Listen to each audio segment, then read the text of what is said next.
もしもし、大石さん。お待たせしてすみませんでした。いえいえ、大してお待ちしていませんよ。It became apparent that the amount of time that had passed between myself and Oishi-san was different. Over the phone, I could hear an energetic voice from his sports program or something. It drove home just how far away Oishi-san really was. 今、レナが来ました。遊びに来たんですか？ No, she didn't. I shut her hand in the door. She was crying. I was terrified. I wasn't confident that I could coherently explain the situation to Oishi-san. But I didn't need to right now. Right now, I needed to know about Rena. Imagine if we picked up the phone and instead of Oishi-san, it was Rena.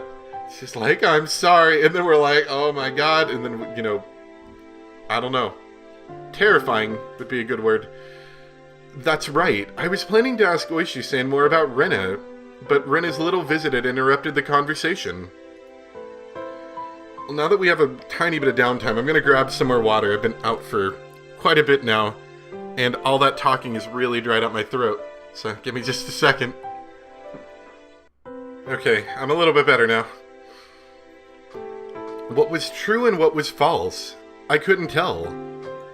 The one thing I knew was that the single grim reality was the single grim reality that Rena was suspicious. I might be able to figure something out if I asked Oishi-san about her. Up until now, I had regretted it whenever I forced myself to ask about things that I was better off not knowing. But looking at it that way, you could say I'd hit rock bottom. There was no possible way I could feel any more regret than I did right now. No, rather, I wanted to know if there was anything beyond this that I would regret more. Forget about tomorrow. It wasn't out of the realm of possibility for something to happen tonight. I wanted to know everything I could. I was absolutely not going to die like this. Not without knowing anything. I definitely won't. 竜宮レナさんのことですか？調べましたよ。まあ簡単には。Oh no, she breaks windows with a bat. She's gonna break your windows. That's how she's gonna get in. I understood that Oishi-san was talking in circles. A bit meant I dug so deep it'd be hard to discuss with you since you're her friend. その簡単な全てを知りたいんです。あなたが聞いて面白いような話はありませんよ。大石さん。I spoke as calmly as possible to Oishi-san, who was continuing to avoid the issue. And then I said it. 竜宮レナは怪しいと思っています。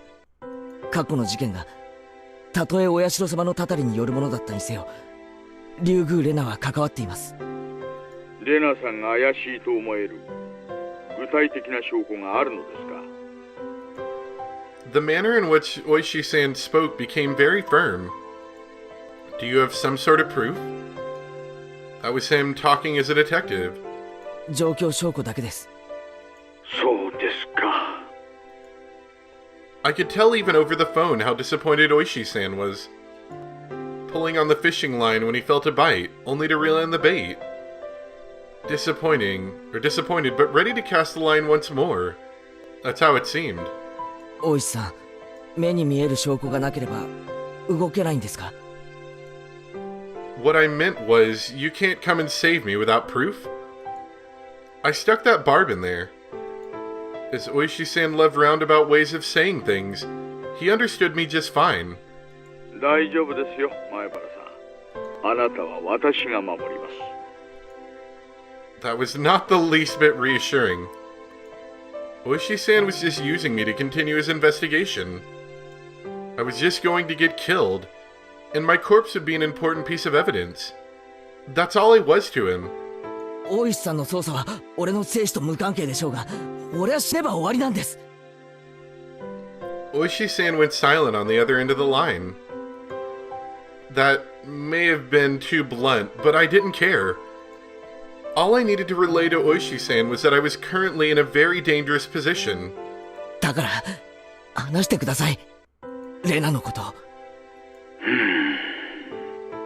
サトシは転校しました。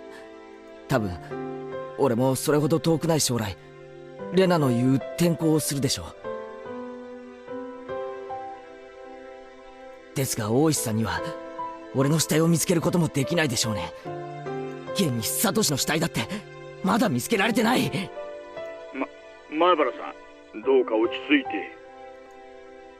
I was already suppressing my agitation, even without Oishi-san having to tell me. It wouldn't solve anything if I continued to scream about my mistrust in the police. It would seem that I could only depend on myself and the bat Satoshi left behind to protect myself. Then I at least wanted to know about what happened before Rena transferred schools. つまらない話になるのは覚悟の上ですね。Oishi-san, realizing my resolve couldn't be swayed, finally caved. 今の俺にとってつまらない話は何一つありません。お願いします。まずいくつかお断りすることがあります。はい。他言無用でお願いします。また内容には一部憶測も含まれているかもしれません。すべてが真実ではないかもしれないということです。よろしいですね。真実ではないかもしれない。言ってる意味がよくわかりません。ひなみ沢の連続開始事件は捜査本部がありません。毎年の事件は個々に扱われています。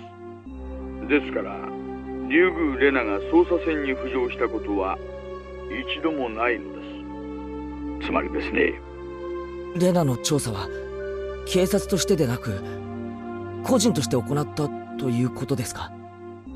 ご理解いただけて助かります。話のほとんどは電話もしくは会って聞かせてもらったものばかりです。ですから裏が取れていません。鵜呑みにしないでほしいということなんですよ。ご理解いただけますね。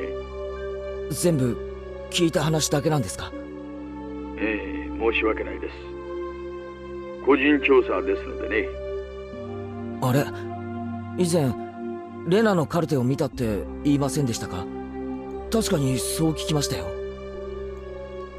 Oishi-san paused for a moment on the other end of the line. そんなことも言いましたかね。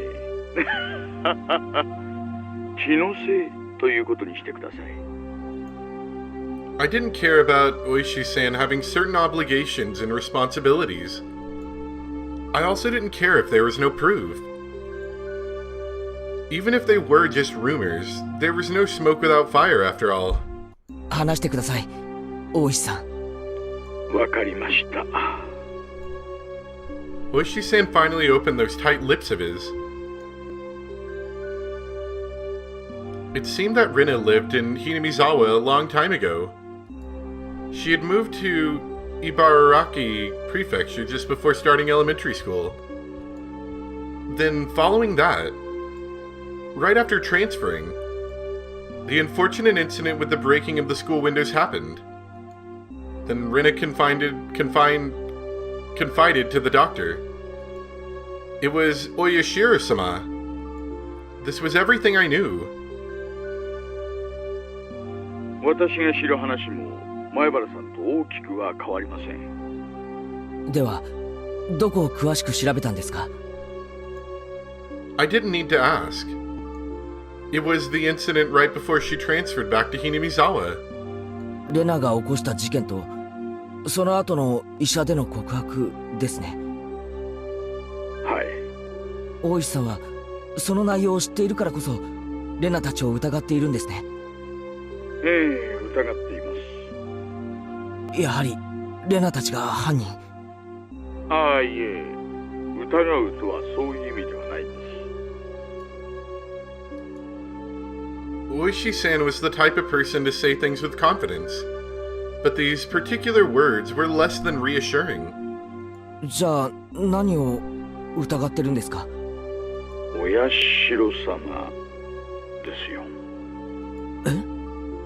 親代様のたたりって本当にあるのかななんてまあ。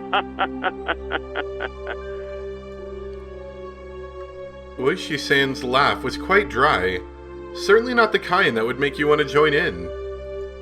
Oishi-san resumed the conversation. about the dubious circumstances behind Satoshi's disappearance. The course of events leading him to delve into Rena's past.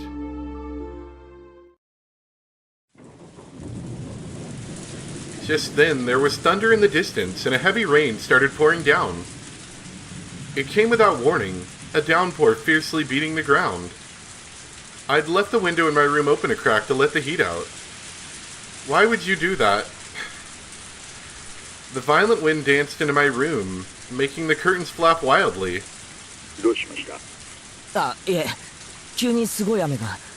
すみません。どうぞ続けてください。 I would close that window stat.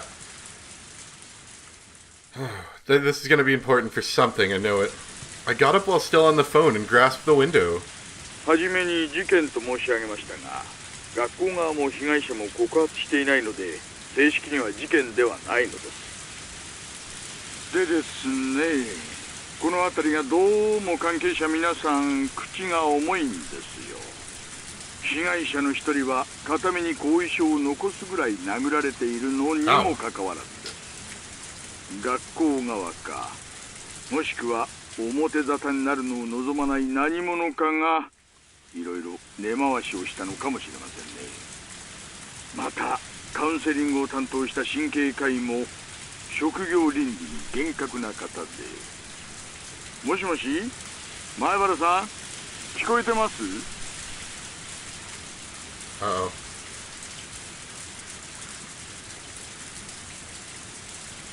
There was the figure of a person standing by the light near the mailbox this whole time.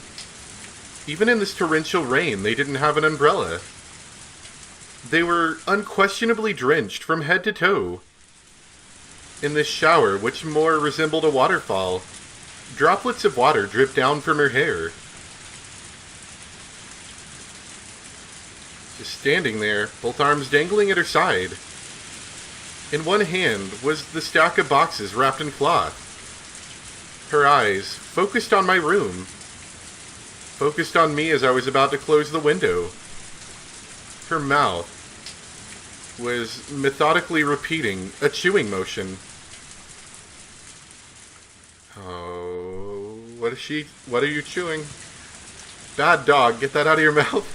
It was as if she had something hard to chew in her mouth, with her cheeks puffing out. What could she be eating over there? How could it be that at this time, I was more enthralled by Rena instead of shocking developments being brought to light by Oishi-san? If it hadn't started raining, I wouldn't have gone to the window. And I wouldn't have noticed Rena, nor would I have noticed that. Rena's mouth was moving in the same pattern.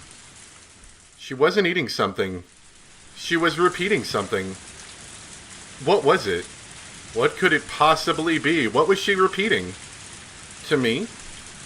What was she saying? And why was I right up against the window, fixated on her? もしもし、前原さん、聞こえてますか？もしもーし。ごめんなさい。え、前原さん？ごめんなさい。ごめんなさい。ごめんなさい。 Who would have ご guessed? めんなさい。ごめんなさい。 She's standing out there ご chanting め it. んなさい。ごめんなさい。もしもし、前原さん、どうしましたか？ Even in this torrential downpour, Rena was still apologizing. So we locked the window like we should have the whole time. The other self inside me drew the curtain hastily with my right hand, blocking my view of the outside. But even doing that, Rena's relentless apology still reached my ears. I'm sorry. I'm sorry. If I forgive you for this, will you forgive me for that? Please stop. Please stop. I'm sorry.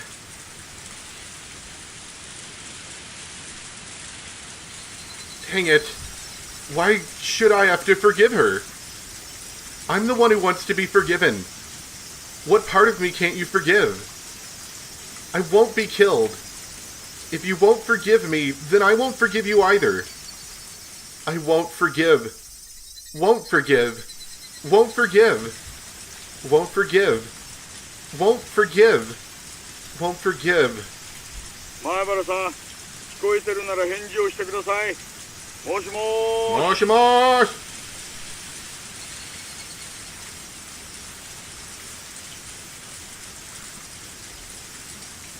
もしもーし。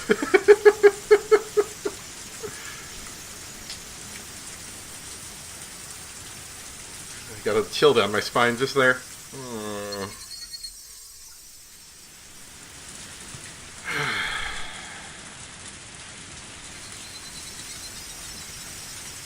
Man, and I mean, like, it's not just him. I actually think she's kind of cute. So, like, it kind of makes me feel bad, too. While I'm also deeply perturbed by her as well.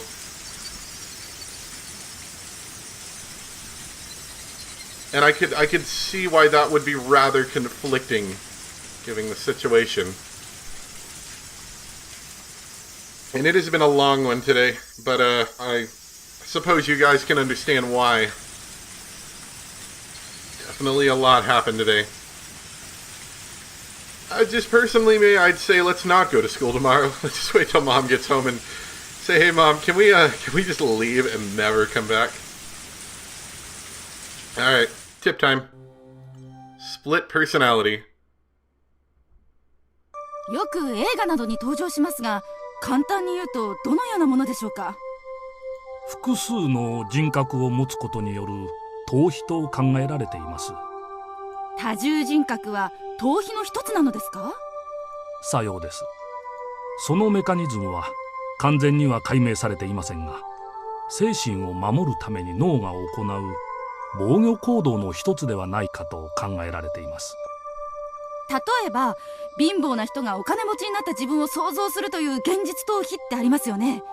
これも多重人格なわけですか？極論はできませんが、講義的にはそう解釈できます。つまり誰にでもあり得る現象なのです。その現実逃避の見境がなくなると二重人格になるのですか？ちょっと難しいですね。そう提唱する説もありますし、否定する説もあります。諸説紛々です。では精神医学の世界ではまだ多重人格というのは未知の解明されていない現象なんですか？残念ながらそうなります。今後の研究が期待されます。でも二重人格なんてなんだかかっこいいですよね。どういう人が二重人格になれるんですか？なれると言いますか、なりやすいと言いますか、最近の研究では遺伝と心因が複雑に絡み合い、中でも幼少期の育児体験が大きく作用するのではないかと言われています。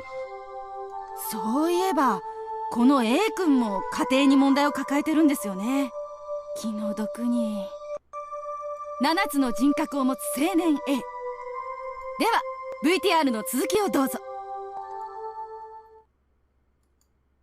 ですがその前にコマーシャル。What a good way to break that up.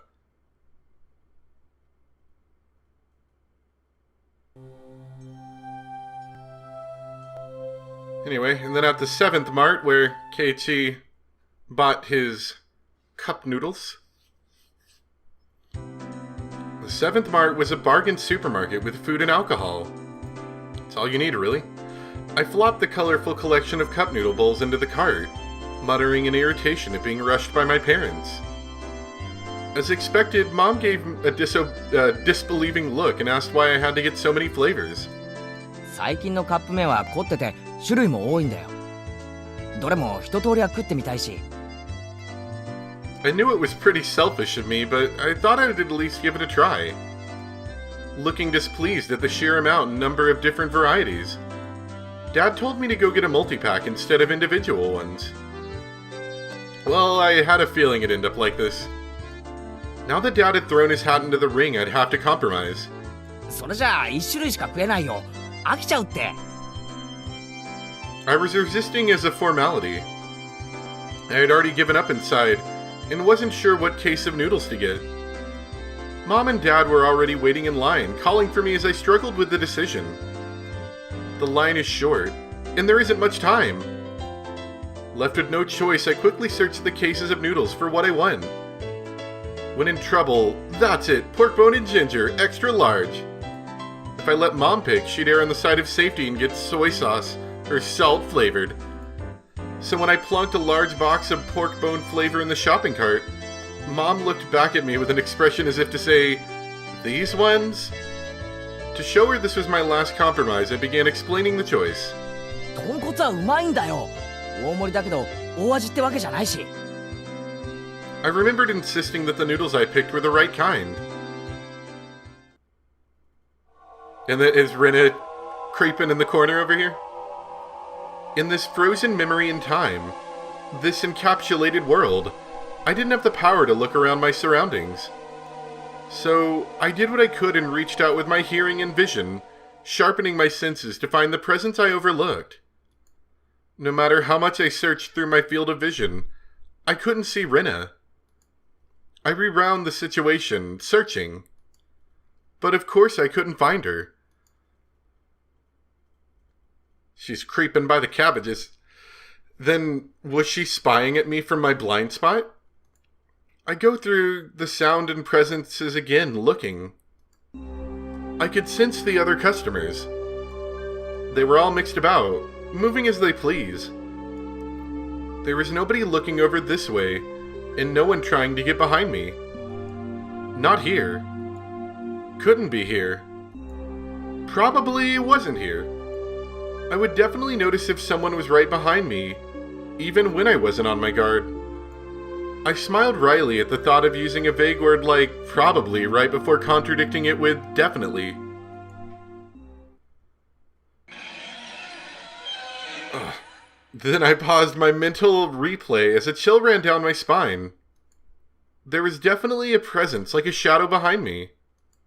That was a terror unlike any other. If a presence really had manifested behind me, I would definitely have turned around to check for it. But the world had moved on, and there was no way for me to turn around. While carrying that frightening shadow on my back, I was gleefully running around the store searching for a case of noodles. Running through the instant noodle section, bad-mouthing my mom. But there was that presence constantly at my back, sticking to me like a shadow. No way to see what it was. Realizing it now after the fact was horrifying and repulsive. In that moment of time, I was running around gleefully, carrying that cardboard box. Tip-tap. But listening to that moment again, I could hear footsteps other than mine going pit-pat with every step. Tip-tap, tip-tap, tip-tap. Pit-pat, pit-pat, pit-pat.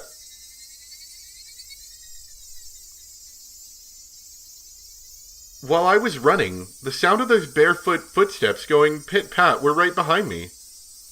Me running around gleefully, in that closed-off moment in time. But I didn't hear it. No, I heard it. That's why I remembered it. I didn't think I had heard anything. That's why I didn't turn around. That is why I didn't turn around.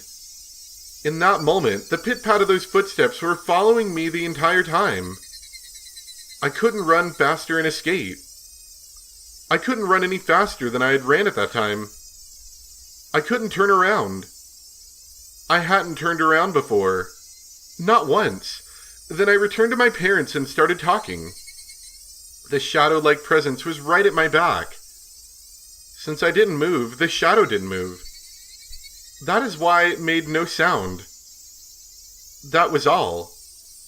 At that time, I hadn't taken a single step while talking with my parents. I was just standing there. This was undeniable. And yet, I heard it. A pit-pat. That shouldn't be. If I took 3 steps, it followed 3 steps. Wasn't that the rule? There was no sound other than that. At that time, the entire world had gone dark. A sudden darkness. It was the end of my reflective journey. I was tired. I wanted to end it. Someone turn on the light. Except my body couldn't move. As if I was sewn into that moment in time. Pit-pat, my past self's hair stood on end. That's impossible. Now that's just breaking the rules. I haven't moved. So you shouldn't be moving either. I couldn't move. So you shouldn't be able to move either. Follow the rules. Pit-pat. Yet that sound echoed in the darkness once again. The hair on the back of my neck pricked up on end. It was so close that it was hard to tell whether it was touching the hair or not. Why couldn't I move? Like how the presence was moving behind me. I quickly realized I could move. It's just that I was scared and didn't want to. But now was the only time I could turn around. It was something unforgivable in this moment in time. But I needed to turn around immediately. As if my entire body was trying to force me to stop. It began to administer a pain like a needle being stuck into my every pore. I'll turn around. I'll turn around. I'm not scared at all. I'll turn around. I'm not scared at all. A scream I was unable to vocalize. I'm not even going to try that. I turned around. At first, I couldn't understand the meaning of it.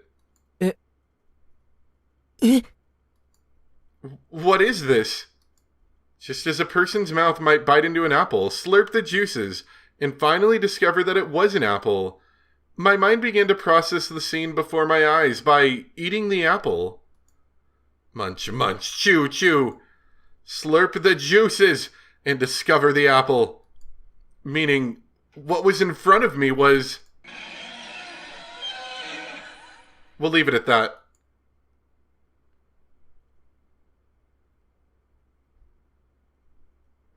Oh no, what a cliffhanger!